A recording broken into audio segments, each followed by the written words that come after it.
The EPEK X-C3, in flight, on contact, in flight, on contact, in flight, on contact.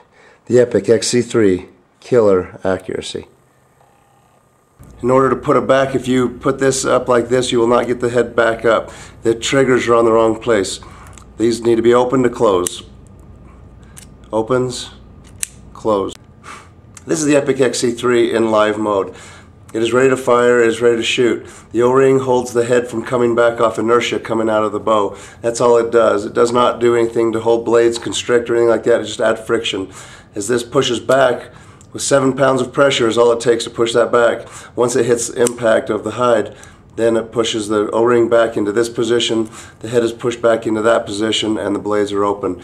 It's all off the impact of that chisel point. That chisel point is what does the devastation to the bones and structure. Kicks the head back. When the head kicks back, blades deploy. It's that simple. There are no springs, there are no mechanics to this other than simple mechanics. These blades each have their own trigger, and this trigger, when this pushes back, kicks the blade open. There's no way that this can possibly go back and not kick that blade out. They all open on this at the same time. As the head hits, all blades deploy at the same time. There's no hide needed to push down an individual blade. There's no, if you hit it on an angle, one blade starts and it stops the other from doing their progress. It's open. I mean, it's ready to fly. It's open on impact. It's that simple. Simple mechanics. But that is complete accuracy. Okay, this is the instructional part of the EPEK broadhead.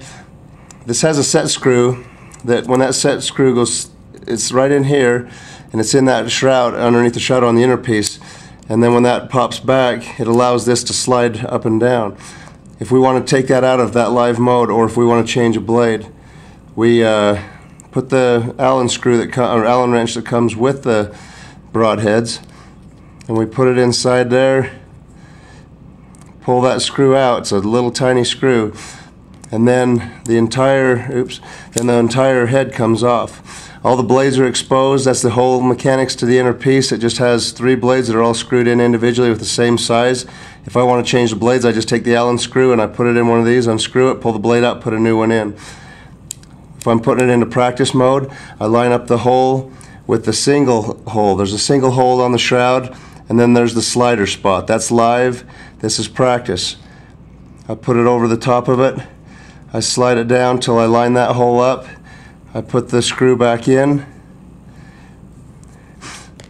Once I do that, then we're in the practice mode, and it doesn't open or close or do anything.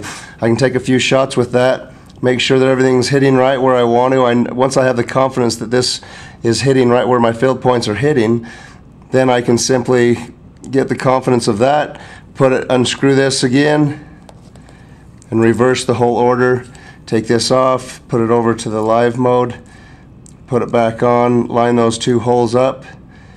Once those are lined up, I can put the screw back in, and my broadhead is then going to have not been damaged. It's going to be shot, but it's not had any impact on the blades. The blades did not deploy.